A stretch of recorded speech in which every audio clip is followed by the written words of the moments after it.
Mike, check, check, check. Justin Hunt. It's all happening. Thank you to everybody who subscribed to the channel. Thank you to everybody who's donated to the channel through the Cash App or the Linktree. It's priceless. If you would like to donate to the channel and help support our mission, just hit the Cash App right up there.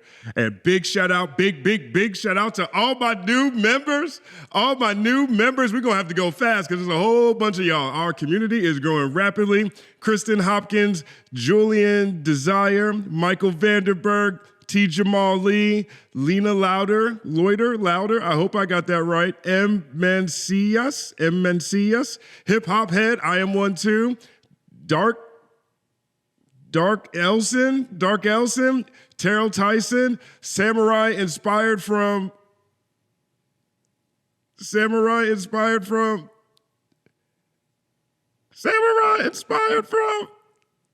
Home Decor, there we go.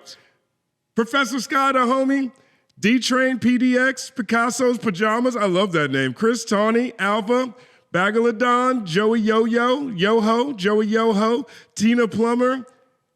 I can't pronounce that one, but it begins with a Ngako, ends with Ngako. Shout out Ngako. Miss Pittsburgh, never been there, heard is dope. Ghana Ed, Todd Ferguson, Tamara Gordley, Joe Jan 113, Stun Gun 48, Zach Becker. Thank you, K-Dot. Thank you, K-Dot. Thank you to you. Thank you, K-Dot. Lady T, BG, Shalina Irving Paradise, Trev Redliff, Dyson Fear, Deming, Fabio Elias Rise Ritter,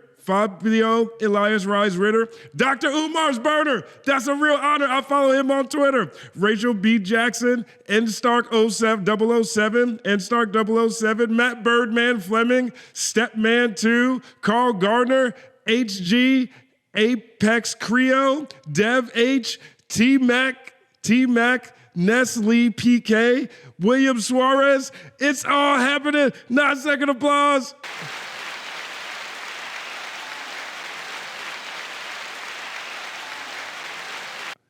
Thank you. That was longer than usual. Obviously, we've been on non-regularly scheduled programming the past week or so. I really appreciate all the support from everybody, from all of you, especially people who are very vocal about what happened. We're going to get right into the stories today. Lots of stories today. This is a big day in news, just generally speaking. Up first, now we have covered Diddy's arrest. Diddy is currently in custody. He has been charged with racketeering and SA charges. We have a story on this channel that covered the press conference from the feds. And, there's been a number of different updates on that story. I'm not going to cover all of them, but one in particular really jumped out at me. And this is from Touré, the journalist Touré. In my opinion, Touré is on my Mount Rushmore of greatest rap journalists of all time, hip-hop journalists of all time, cultural commentators, period. I'm heavily influenced by Touré's work. And for me, it's Touré, Sway, Nelson George, Scoop Jackson, who I personally credit for being the journalist that pioneered the style where rap journalists sort of sounded like they were dropping bars. Scoop Jackson, Touré, and Ta-Nehisi Coates. Like, for me, those are my most influential people in this space, right? I've talked about Rachel Maddow, clearly, Chris Rock, clearly, Aaron Magruder, clearly. But Touré, from a journalistic standpoint, to me, he represents the best at the pen part, from just being a journalist, the writing part, the research part, but also the on-camera part. And he does he has so many classic interviews in his in his storied history. Most probably know him from that, at this point, super classic R. Kelly interview that took place in probably the 2000s, I'm gonna say early 2000s, where, maybe late 90s. Touré's been around for a minute. And where he asked R. Kelly, do you sleep with underage girls? And R. Kelly says, what do you mean by underage?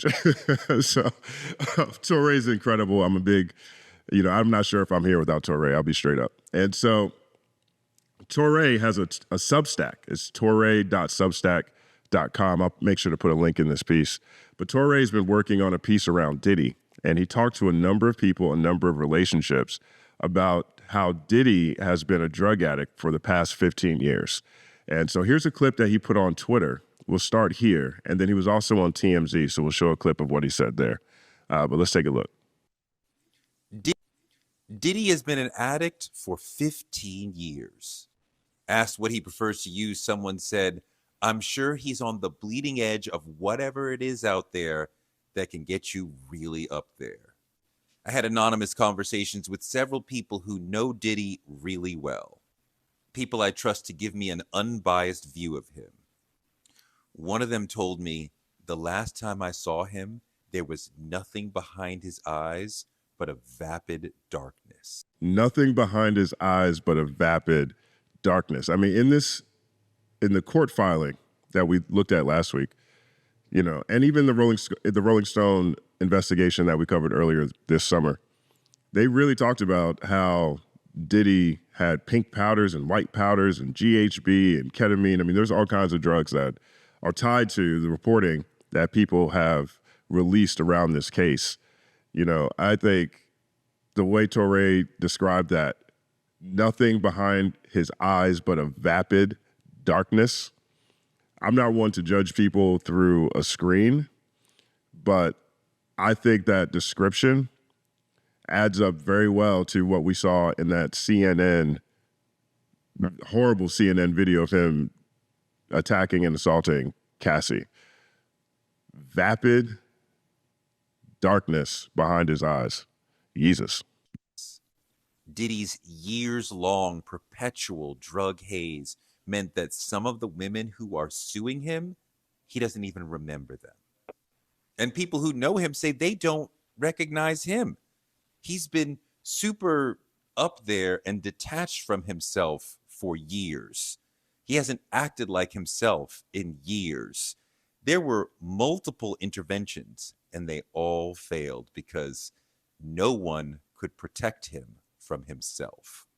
No one can protect him from himself. I mean, I write for Revolt. I do their year-end album column. And so I've been on Revolt Live. You know, I went to a Revolt Christmas party. It was at the offices. Y'all. I haven't been to Diddy's house, but I've been to his offices, and I met Diddy. I didn't have that experience with him, but truthfully, I wasn't looking for that. But one of the things that is, you know, when he was chairman of Revolt, everyone had to call him chairman, you know. And, you know, I respect that in a professional sense from a business standpoint. But Diddy's been on top for so long. And if you look at, we covered one of the Rolling Stone pieces that looked at a lot of allegations that have been levied against him throughout the course of his career, going back to college. And just generally speaking, if someone has been able to get away with whatever they want for a very long time, for almost 30 years, yeah, I'm sure an intervention might be really difficult. Some people have said out of this, oh my God, which super powerful person did Diddy piss off? No. You're missing it entirely. When Diddy and Cassie were together, he dragged her down into drug abuse. After she got away from him, she went to rehab. And in talking to people, she realized she had been through something crazy, and she began to find the courage to speak up.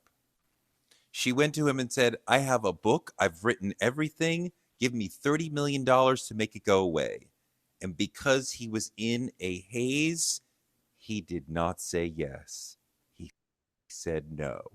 That's crazy. I mean, you know, that description right there lets you know how significant that haze must have been. Because if there's anybody who really knows you, it's your woman. If it's whoever's right next to you. And Diddy knew, I mean, he had to know how he was living. And Cassie's like, give me $30 million and this book will go away. And he says no. Drugs are a hell of a drug. Somehow that works and yet it doesn't, but still does. 1 second applause. He didn't have the perspective to understand what was really ahead of him. He had been living above the law for so long, he didn't realize what was about to happen. When Cassie sued him, that alerted federal prosecutors and started this whole thing falling apart. Yeah. For the whole story, go to my Substack, Touré.substack.com. See, that's crazy, right? I mean, all he had to do was just give her $30 million. I don't want to say all he had to do, and maybe there's more to this. I actually haven't read this article yet fully, so full disclosure there. I do implore everyone to go check out his Substack. Touré's an incredible writer. He is an absolute pioneer and like I said, in my opinion, he is on the Mount Rushmore of greatest rap journalists of all time.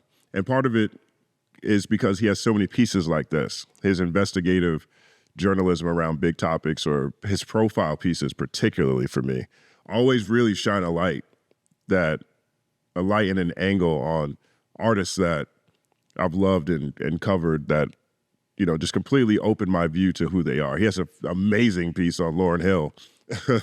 That was it. I think it was Rolling Stone. I think it was 2003. It was after her Unplugged album.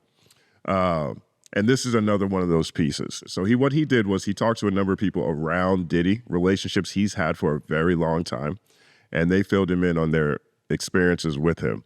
Now, Touré was also on TMZ today. He was on TMZ, and he did a conversation with what's his name? Harvey. Yeah, he was on TMZ Live. I think it's called TMZ Live. I think it's TMZ. Yeah, it should be. But he was on TMZ Live today, and he had a conversation with Harvey talking about his piece and some of the things that he uncovered and his own personal experience with Diddy. So let's take a look. You have posted some things over the weekend that are stunning. I'd like to start with your relative who did an internship for Diddy, because this story is pretty shocking. This is the story that was hardest for me to tell, something that I actually didn't think about for years until recently. I knew Puff well enough to call him and say, hey, will you give an internship to a family member of mine who's, a young person who's trying to come up, needs a little break. I knew him well enough to ask him that. We weren't friends, but I knew him to get him on the phone and say, hey, I need a little favor for the next generation. And he was like, cool, and about 3 months later, the whole thing ended abruptly and unceremoniously after having been very exciting. And I was getting, happy reports about we're doing this, we're doing that, and it's fun, and we're getting somewhere, we're doing something. And apparently, at some point, Puff said to my family member, come home with me and spend the night with me, or this internship is over. That's crazy. I mean, that's crazy. That's crazy. You know what I mean? And this is, I believe he said 15 years ago, maybe, I'm not sure how many years ago. I think I might have misheard here. I'm not sure how many years ago that is, but this is another example of, truthfully, how you really don't know people. We really don't know people, especially people in powerful positions.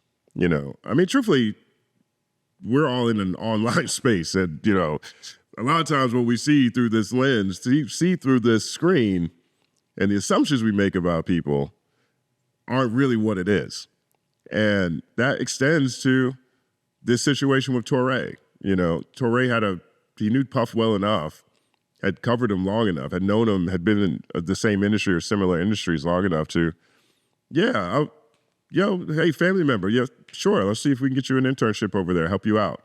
And then for Diddy to turn around and propose an ultimatum, I can't imagine what Touré felt like in the moment where he finds that out.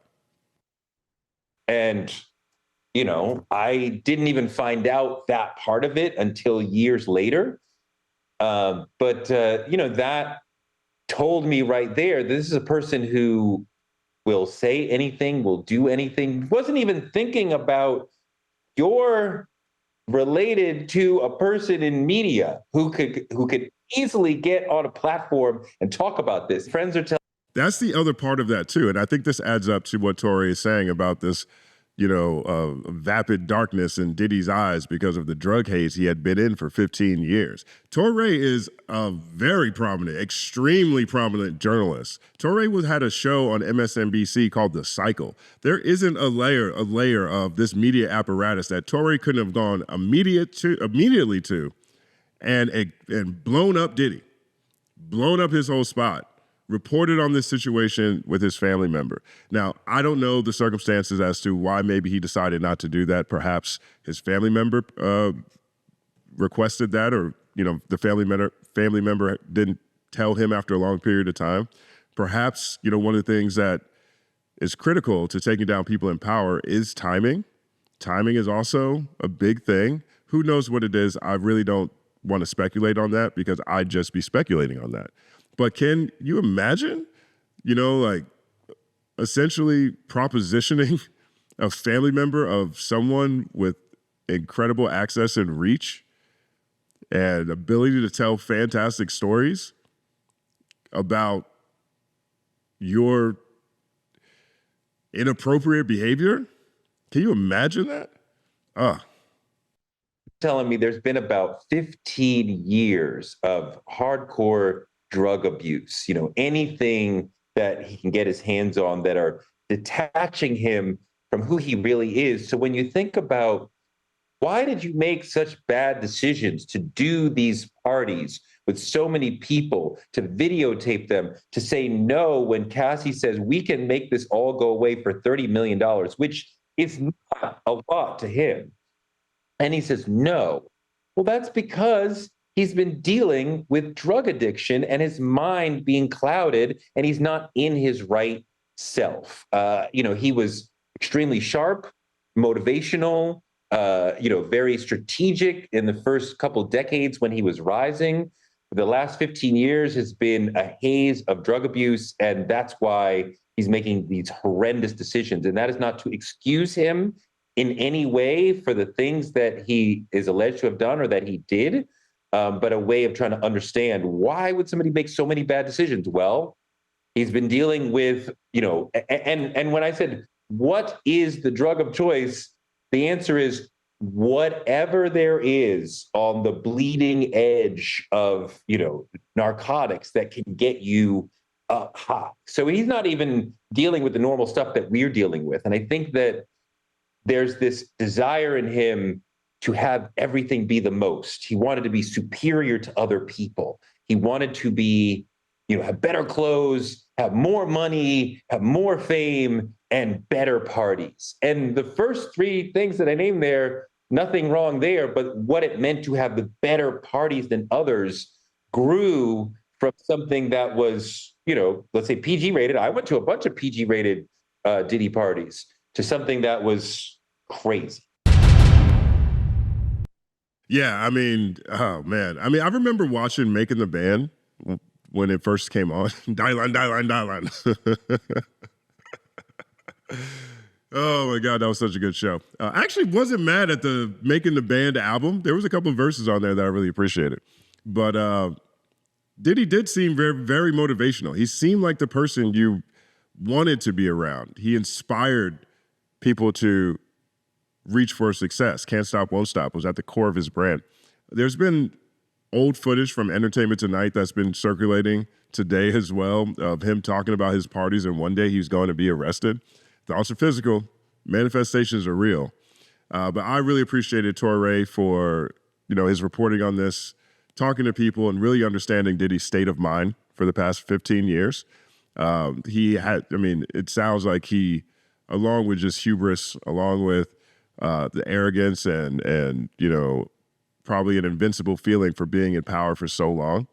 He also he was just in a drug haze for the last decade and a half. And, it definitely played a role in his downfall, in my opinion. But let me know what you think about all of this. Let me know if you've seen this reporting or read this Touré article. It's toure.substack.com. To me, Touré is the most influential journalist for me personally. So I implore everybody to follow him and just, check out his stuff because it's fantastic. My name is Justin Hunt. Like, subscribe to the channel, follow @TheCompanyMan on everything. It's all happening.